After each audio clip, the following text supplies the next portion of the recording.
오늘 로마서의 말씀 마지막으로 증거하고자 합니다. 오늘 저는 로마서를 마무리 지으면서 본문의 말씀 로마서 12장 말씀을 좀 선택했습니다. 로마서 12장입니다.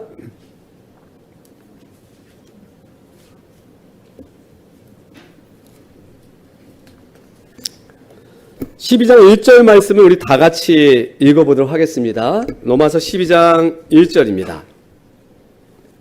그러므로 같이 읽겠습니다. 시작.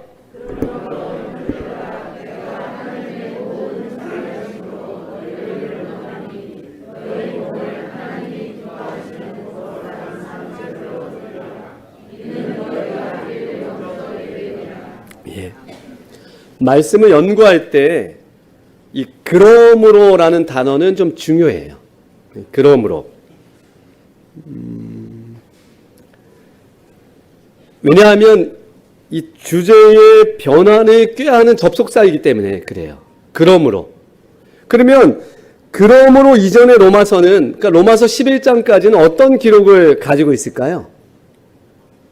로마서 11장까지는 어떤 기록을 가지고 있을까요? 자, 보겠습니다. 로마서 1장 1절로 17절인데요. 1장 1절부터 17절. 자, 어깨를 좀 쭉 펴시고, 자, 로마서 1장 1절로 17절은 바울과 바울의 사명과 바울의 수신자에 관하여 기록했죠. 그렇죠? 그리고 1장 18절부터 3장 20절은 어떤 내용이 들어있어요? 죄의 깊이와 넓이, 그리고 유대인도 이방인도 다 죄 아래에 있다. 한번 따라해 보세요. 모두 죄 아래에 있다. 예, 내용이 그래요. 로마 3장 21절부터 5장 21절은 그리스도의 십자가를 통하여 죄의 문제를 해결하는 여정이 담겨져 있어요. 그리고 로마서 6장 1절부터 8장 39절은 예수님과 함께 걷는 것의 의미가 무엇인지가 담겨 있어요. 그리고 로마서 9장 1절부터 11장 36절까지는 모든 사람에게 긍휼을 베푸시는 하나님에 관하여 기록하고 있습니다. 여러분 이런 말씀을 토대로 이제 12장이 시작되는데 그 처음 말씀이 뭐예요? 그러므로. 따라해보세요. 그러므로. 결론부터 말씀드리자면 로마서 12장에서 바울은 그러니까 먼저 구원이 왔기 때문에 그 구원을 얻은 성도가 어떤 삶을 살아야 하는지를 기록하고 있다는 거예요. 그러므로. 그렇죠? 그러므로. 여러분 세상에 수많은 종교 지도자들과 율법주의자들이 이렇게 외치죠. 어떻게 해요? 같이 읽어볼까요? 시작. 그렇죠? 이 일을 행하라. 그리하면 어떻게 될 것이다? 산다. 그리하면 산다. 근데 사도 바울의 로마서의 메시지는 좀 달라요. 뭡니까? 한번 다시 읽어볼까요? 시작. 살라. 그러면 이 일을 행할 것이다. 살라. 그러면 이 일을 행할 것이다. 로마서를 요약하면 믿는 사람들은 이미 구원을 받았기 때문에 하나님의 율법 안에서 그리스도와 함께 걸어간다는 거예요. 그게 로마서예요. 구원이 틀림없이 행위 앞에 있다는 거예요. 그런데 그러므로라는 단어는 그러면 그 다음 성도들이 구원받은 성도들이 나아갈 방향을 제시하고 있다는 거죠. 오늘 그 말씀을 좀 살펴보려고 합니다. 로마서 12장 2절입니다. 또 다 같이 한번 읽어볼까요? 12장 2절입니다. 너희는 시작.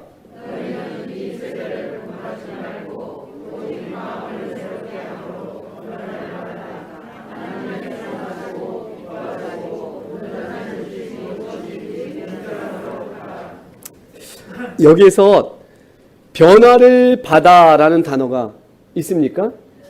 변화를 받아.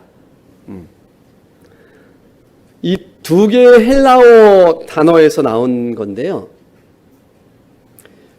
가로질러와 형태를 사용해요. 가로질러, 형태.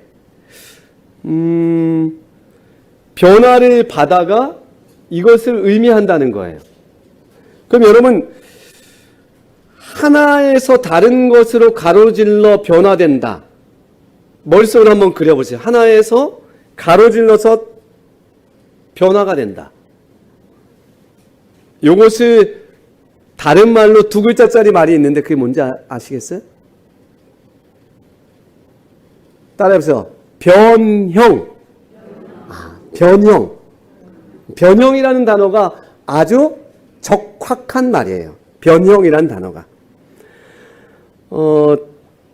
여기 이 벌레가 무슨 벌레입니까? 이게 맞아요. 색깔이 이게 쐐기 벌레예요. 쐐기 벌레. 그죠? 색깔이 너무 이쁘네요. 쐐기 벌레. 근데 이 쐐기 벌레가 무엇으로 변태돼요? 나방으로. 그죠? 그래서 이 모든 과정을 변형이라고 이야기한다는 거예요. 변형. 그러면 여기 굉장한 의미가 담겨져 있는데요, 여러분. 사도 바울이 로마서 12장 2절의 말씀을 표현할 때 변화를 받아라는 의미는 예수님을 제대로 만나고 믿음으로 말미암는 의를 선물 받은 사람들은, 그것을 경험한 사람들은 완전히 다른 모습으로 변해야 된다는 거예요. 완전히 다른 모습. 비슷한 모습이 아니라 완전히 다른 모습으로 변화되어야 된다는 거예요. 여러분, 하나님은 자아중심적이고 교만하고 이기적인 나를 찾아오셨나요? 그리고 변화시켰나요? 하나님은 벌레같이 꾸물거린 나를 취하여서 날아갈 수 있도록 만들어 주실 수 있는 분이신가요? 하나님은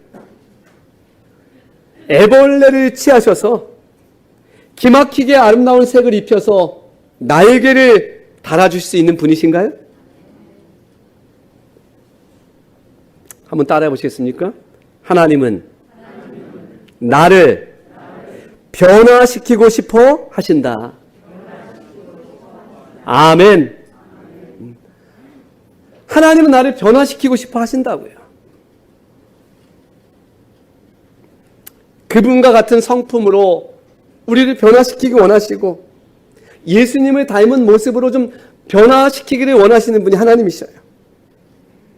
이것이 로마서 12장 2절의 변화를 받아의 의미입니다. 예수님은 그것을 세 글자로 표현했어요. 뭐죠? 요한복음 3장 3절입니다. 자, 우리 다시 큰 소리로 읽어볼까요? 예수께서 시작. 예수께서 대답하여 이르시되 진실로 진실로 내게 이르노니 사람이 거듭나지 아니하면 하나님의 나라를 볼 수 없는. 예수님이 표현한 단어는 뭐예요? 거듭남이에요. 사도 바울은 새로운 곳에서 이 다른 곳에서 표현했습니다. 어떻게 해요? 이렇게. 같이 한번 읽어보겠습니다. 그런즉 시작.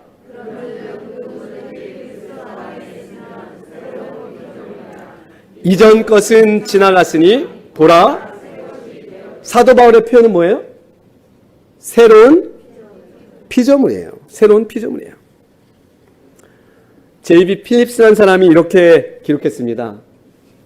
세상이 너를 둘러 제 풍조로 너를 압착하지 못하게 하고 하나님께서 너를 새로 만들어 내 모든 마음가짐을 변화시키게 하라.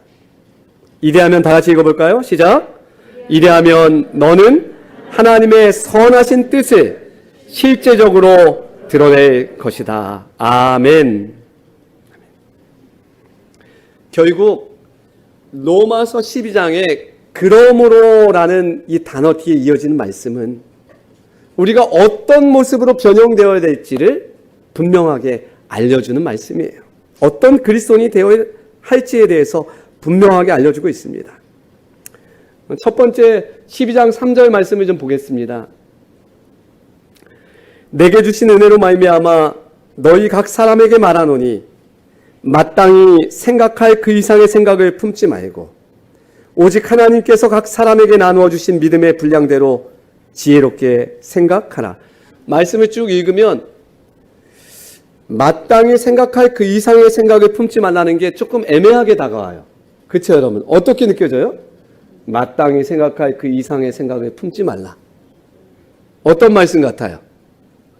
저 말씀은 교만과 연관돼요. 재림교회 주석은 이렇게 말하는데요. 사람이 마땅히 가져야 할 마음 이상으로 교만하지 말고 분수에 맞는 마음을 가져야 한다. 이것은 자신을 과대평가하는 것에 대한 강력한 경고이다. 자신을 어떻게 한다고요? 과대평가한다. 여러분, 교만은 그러므로 이후에 펼쳐지는 그리스도인의 삶 속에 있어서 제일 버려야 할 중요한 이 단어예요. 교만이란 단어. 여기 제가 좋아하는 표현이 있어요. 조지 알 라이트 우리 박사님이 한 표현인데요. 여러분 공감이 됩니까? 다른 사람에게 있는 교만을 보는 것이 얼마나 힘든 일인가. 밑에 있는 말씀 다 같이 한번 읽어볼까요? 그러나 시작.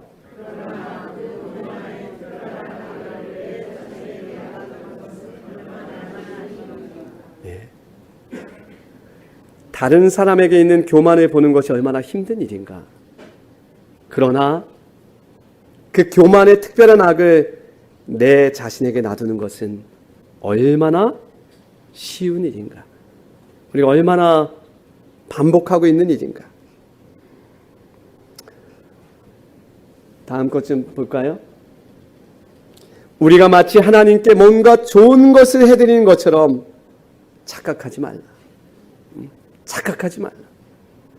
여러분, 우리 삶에 있어서 교만을 떨쳐내는 것, 이것이 예수님을 믿는 사람들에게 있어서 첫 번째 단추임을 기억해 주시길 바랍니다. 두 번째, 로마서 12장 10절입니다. 조금 빠르게 진행해 볼까요? 같이 읽어보겠습니다. 시작.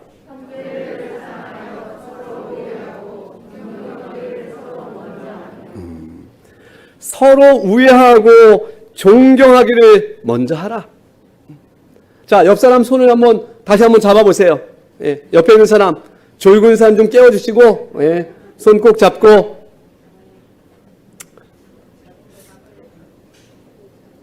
존경합니다. 이렇게 하세요. 존경합니다. 존경합니다. 예. 정말 존경하나요? 예.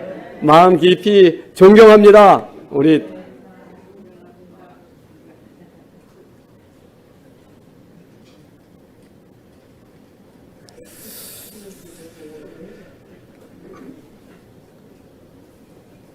계속 말씀은 이어집니다. 12장 11절이에요. 부지런하여 게으르지 말고 열심을 품고 주를 섬기라. 게으름은 죄일까요? 아닐까요? 게으름은 죄다 아니다.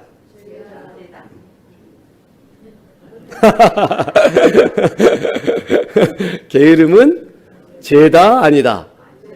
아니다 죄다 아니다 죄다. 엘렌 지 화이트는 이렇게 기록하고 있어요. 사도는 그의 시대에도 게으름은 뭐라고 생각했다? 죄라고 생각했다. 네, 죄라고 생각. 여러분, 전도회가 이렇게 있는데 내가 아무것도 하지 않는 것은 죄라는 거예요. 우리가 단단히 마음을 좀 먹어야 될 필요성이 있어요. 가만히 있는 건 죄다는 거예요. 뭔가 전화기를 들고서 내지는 가족이나 이웃을 우리가 만나야 한다는 거예요.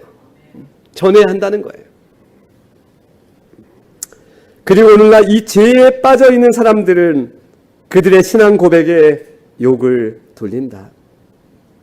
그들은 충성스러운 일꾼을 비판하고 그리스도의 복음에 욕을 돌릴 것이다. 다음 것 좀 볼까요? 우리의 죄들, 곧 이기심, 거친 성질, 그 다음에 뭐가 나와요? 게으름. 그릇된 버릇과 습관 등의 죄는 적극적으로 굳세게 서서 물리쳐야 한다. 증언의 기별은 게으름이 여러분 거친 성질과 같은 죄라고요. 이기심과 같은 죄라고 분명하게 기록하고 있어요. 정신을 좀 바짝 차려야 되겠습니다. 예. 좋을 수 없어요, 우리는. 예.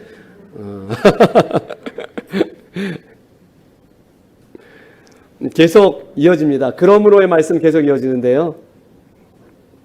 소망 중에 즐거워하며 환난 중에 참으며 기도에 항상 힘쓰며. 아멘. 우리가 어떤 그리스도인이 되어야 하는지. 12장 13절이요. 또 읽어볼까요? 시작. 성도들의 쓸 것을 공급하며 손 대접하기를 힘쓰라. 예. 성도들의 쓸 것을 공급하고 손 대접하기를 힘쓰라. 여러분 12장에 이어지는 말씀들이에요. 제가 읽습니다. 너희를 박해하는 자를 축복하고 저주하지 말라. 15절 즐거워하는 자들과 함께 즐거워하고. 한번 따라해 보세요, 여러분. 즐거워하는 자들과 함께 즐거워하고 우는 자들과 함께 울라. 예. 제가 우리 임성규 우리 학생 교사님이 계신데 저 나이에 저도 신천교회로 교회를 처음으로 나갔어요. 그래서 열심히 학생들을 이렇게 하여튼 모아서 뭐 이런저런 걸 했겠죠. 열심히 했는데 그 12월 마지막 달에 이제 성경절을 뽑는 게 있었어요. 우리 교인들이 박스에 성경절을 넣고 저희 교회도 이제 기회가 되면은 제가 진행을 하는데요. 하게 될 것이고. 근데 여러분 제가 뽑은 말씀이 즐거워하는 자들과 함께 즐거워하고 우는 자들과 함께 울라예요. 학생 전사 때. 그래서 제가 그것을 탁 접어가지고 제 지갑 안쪽에다 탁 꽂아서 한 20년은 꽂아놓은 것 같아요. 그 말씀을 마음속에 이렇게 팍 새기고 다녔습니다. 그래서 제가 울음이 많아요. 되게 제 마음속에 깊이 와서 닿았어요. 여러분 즐거워하는 자들과 함께 즐거워하고 우는 자들과 함께 우는 성도들이 되시길 바랍니다. 악에게 튀지 말고 선을 악으로 이기라. 아멘. 12장에 계속해서 우리가 어떤 그리스도인으로 살아야 할지에 대해서 보여주고 있어요. 근데 여러분 12장을 유심히 보면 이 말씀대로 행하는 그리스도인들이 얼마나 멋진 그리스도인으로 변형될 것인지에 대해서 우리에게 알려줘요.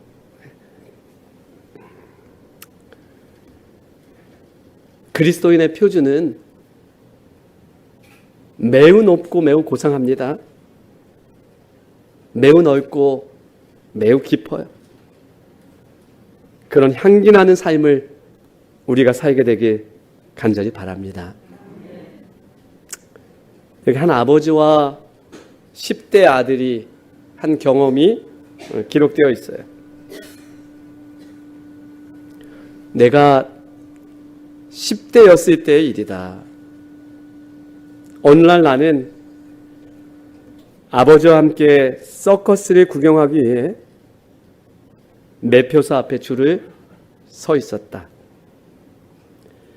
표를 산 사람들이 차례로 서커스장 안으로 들어가고 마침내 매표소와 우리 사이에는 한 가족만이 남았다. 그 가족은 무척 인상적이었다. 12살 이하의 아이들이 무려 몇 명이었을까요? 8명이나 되는 대식구였대요. 몇 명이요? 8명. 분명히 말할 수 있는 것은 그들이 결코 부자가 아니라는 사실이었다. 하지만 그들이 입고 있는 옷은 비싸지 않아도 깨끗했고 아이들의 행동에는 기품이 있었다. 아이들은 둘씩 짝을 지어 부모 뒤에 손을 잡고 서 있었다. 아이들은 그날 밤 구경하게 될 어릿 광대와 코끼리, 그리고 온갖 고개들에 대한 흥분한 목소리로 이야기를 나누었다. 상상이 되죠? 그 아이들이 얼마나 흥분해서 이야기하고 있는지, 들떠 있는지. 그날 밤은 그들의 어린 시절에 결코 잊지 못할 추억이 될 것이 틀림없었다. 아이들의 아버지와 어머니는 자랑스러운 얼굴로 맨 앞줄에 서 있었다. 아내는 남편의 손을 잡고 자랑스럽게 남편을 쳐다보았다. 그 표정은 이렇게 말하는 듯했다. 당신은 정말 멋진 가장이에요. 남편도 미소를 보내며 아내를 바라보았다. 그의 시선은 이렇게 말하고 있었다. 당신 역시 훌륭한 어머니이자 나의 소중한 아내예요. 이때 매표소의 여직원이 남자에게 몇 장의 표를 원하냐고 물었다. 남자는 목소리에 힘을 주어 자랑하듯이 말했다. 우리 온 가족이 서커스 구경을 할 수 있도록 어린이표 8장과 어른표 2장을 주세요. 여직원이 뭐라 했겠어요? 입장료를 말했습니다. 얼마입니다. 그 순간 아이들의 어머니는 잡고 있던 남편의 손을 툭 놔버렸어요. 고개를 떨구었어요. 남자의 입술이 가늘게 떨렸습니다. 남자는 매표소 창고에 몸을 숙이고 다시 물었어요. 방금 얼마라고 했죠? 매표소 여직원이 다시 금액을 말합니다. 여러분 어떤 상황일까요? 남자는 그만큼의 돈을 갖고 있지 않은 게 분명했다. 그러나 이제 와서 어떻게 아이들에게 그 사실을 말할 것인가? 한껏 기대에 부푼 아이들에게 이제 와서 서커스를 구경할 돈이 모자란다고 말할 수는 없는 일이었다. 이때였습니다. 상황을 지켜보고 있던 나의 아버지가 말없이 주머니에 손을 넣더니 $20짜리 지폐를 꺼내 바닥에 떨어뜨렸습니다. 그런 다음 아버지는 몸을 굽혀 그것을 다시 주워들더니 앞에 서 있는 남자의 어깨를 두드립니다. 여보시오, 선생, 방금 당신의 호주머니에서 이것이 떨어졌어. 남자는 무슨 영문인지 금방 알아차렸습니다. 그는 결코 남의 적선을 요구하지 않았지만 절망적이고 당혹스러운 그 상황에서 아버지가 내밀어준 도움의 손길은 실로 큰 의미를 가진 것이었습니다. 남자는 아버지의 눈을 똑바로 쳐다보더니 아버지의 손을 잡았습니다. 그리고 $20 지폐를 꼭 움켜잡으며 떨리는 목소리로 말했습니다. 고맙소. 이것은 나와 내 가족에게 정말로 큰 선물이 될 것이요. 남자의 눈에서는 눈물이 글썽거렸습니다. 그들은 표를 사갖고 서커스장 안으로 들어갔습니다. 이어지는 이 부분이 우리의 마음을 찡하게 합니다. 나와 아버지는 차를 타고 집으로 돌아와야 했다. 그 당시 우리 집 역시 가난했기에. 그런데 그 아들이 그 일기장에 그날 밤 이렇게 기록합니다. 어떻게 해요? 같이 한번 읽어볼까요? 우리는 시작.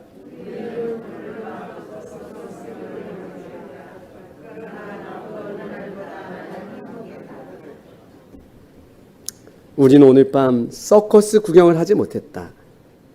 그러나 그 어느 날보다 나는 행복했다. 그리스도인들이